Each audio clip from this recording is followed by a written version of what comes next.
And now to the analysis of Shields and Brooks. That is syndicated columnist Mark Shields and New York Times columnist David Brooks. Hello to both of you. It's good to see you on this Friday. There's so much to talk about. Mark, I want to start with you about this Hurricane Dorian. We've been watching it now for well over a week, I guess almost 2 weeks. And you've got scientists talking more openly now about whether these hurricanes are connected to climate change, to global warming. And you've got Democratic candidates for president, more of them, coming out with pretty aggressive positions on climate. Is this something that's realistic for Democrats? Does that mean they think they're more likely to win over voters if they talk about climate? I'm not sure that they see it as a great winning issue. I think they see it as an important issue. I'd say among Democratic candidates, first of all, they all agree that there is climate change. All the deniers are on the other side. They're not in the Democratic field or in the Democratic Party right now. And two, that it's man-made. Man contributes to it. I think those are two important differences that go undebated among Democrats. Democrats assume that. And you're right, they got into a competition. I mean, and the gravity of the problem is real. I mean, you've got 72% of people saying storms are stronger. And half of them believe that climate change is contributing to that. But so, I mean, so you've got I think a growing public awareness. The fear for the Democrats on a very practical level is that they get into a bidding war. I mean, Bernie Sanders now has a $16 billion trillion dollar tag on it, and you fear. From a political perspective, practical political perspective, Judy, that you get into unrealistic promises, like the Republicans on their pledge every 4 years to repeal and outlaw prohibition, prohibition against abortion, to balance the budget, and I think that's one of the apprehensions that Democrats have at a voting level. More than half of them talking about putting a tax on carbon dioxide pollution. And that was, to me, the big breakthrough. I mean, I think most economists of right and left think a carbon tax or some carbon pricing mechanism is the right way to go, because you let the market sort it out. No politician ever says that, because taxing this stuff is very politically unpopular. Or at least moderately politically unpopular. But you had 5 Democrats, including Kamala Harris and Elizabeth Warren, said, yeah, I'm for that. They didn't elaborate. But to me, that's an important breakthrough. And it is, I think, a political courage. I think it's also extremely politically risky. And then Bernie Sanders is not so much for carbon pricing, but he's for semi-nationalizing the utilities. And that's a pretty radical break. And so I give them a lot of credit. The debate was very substantive this week. And their solutions are at least equal to the size of the problem.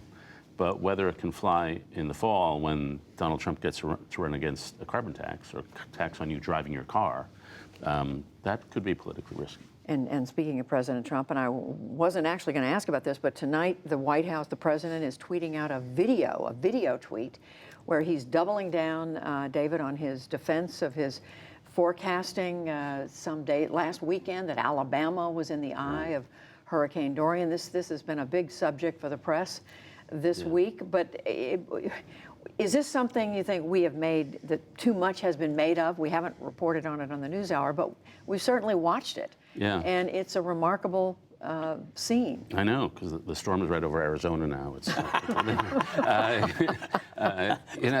Look Phoenix. Yeah, right.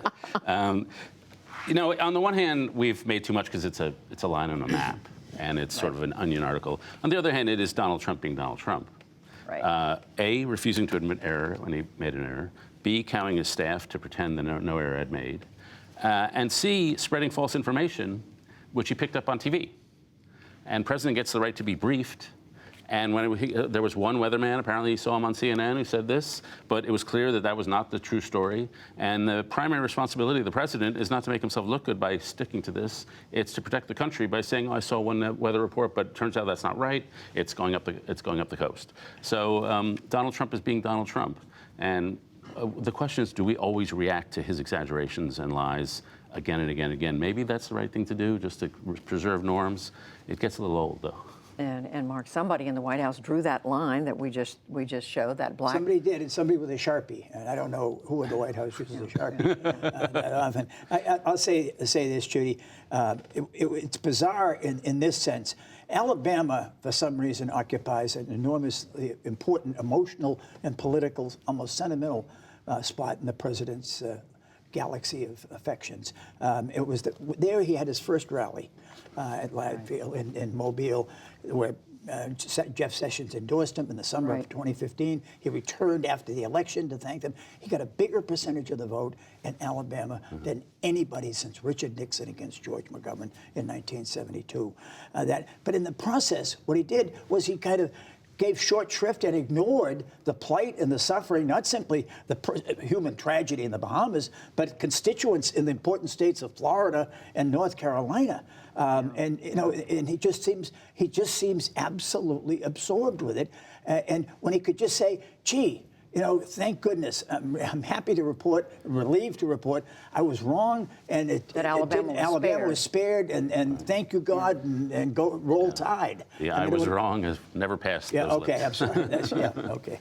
Well, one other thing that the president did this week that's gotten a lot of attention, has made certainly a lot of Democrats unhappy, David, but even some Republicans. The president announced he is diverting money from more than 125 military projects to build a portion of the border wall, something he's promised to do. He's talked about it now for 2.5 years.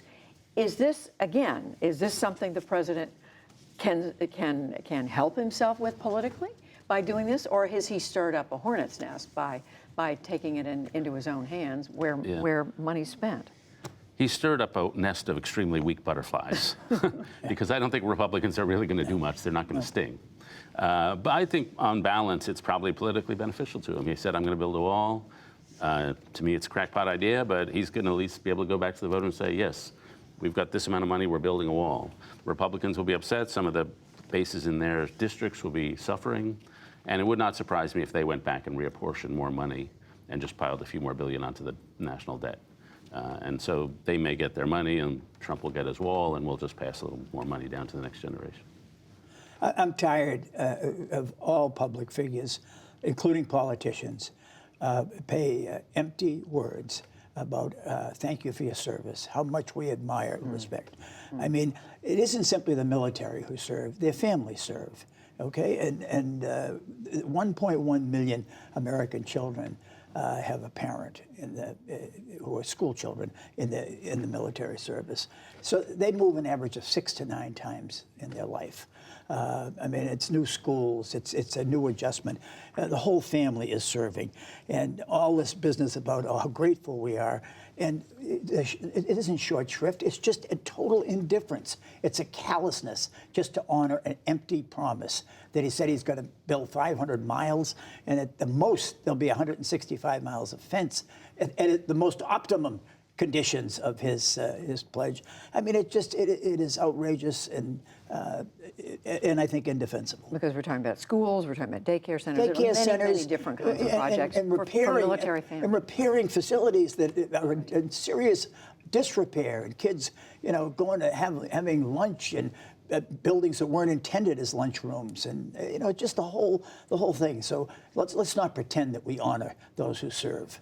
And meanwhile, David, we're also hearing just today in a report by Politico that the Republican National Committee, which of course is very closely tied to the White House, is seriously looking at having at least 4 states cancel their presidential primaries or caucuses in 2020. Right. We're talking about South Carolina, Kansas, a couple of other states. We don't know how many more states. More could do it. And another sign of democracy thriving in America. This is not a sign of political self-confidence that Donald Trump is unwilling to have any competition. It's a sign of fear of some sort of weakness. And shutting down the democratic process so you can get 100% is something we associate with North Korea. And so it's just a shocking disruption in this particular circumstance. I didn't know until today how much he really does admire Kim Jong-un, and it was never had a primary. And Judy, what it comes down to, under the party rules, 15% of the vote. If you get 15% of the vote in the primary, you get delegates.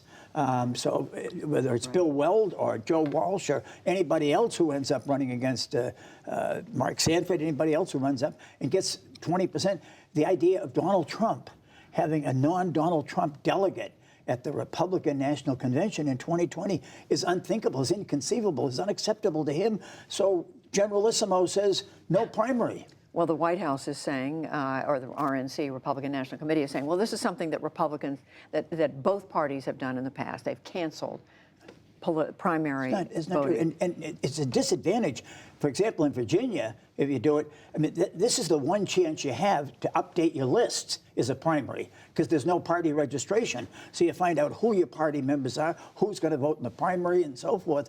I mean, it's a terrible disservice to your primary, just in the service of the vanity of one man. Well, just when Washington is looking really, really attractive to all of us, we now have, and just a minute left in the program, but David, we've got now 13 Republican House members, including 5 from the state of Texas, who are saying they don't want to be in Congress, they don't want to run again and serve. Yeah, and I don't think this is because they fear losing. Only one of them would have any trouble winning.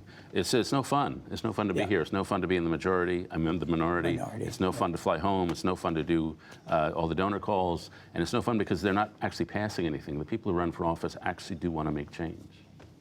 And let's be honest about it, Donald Trump plays a part.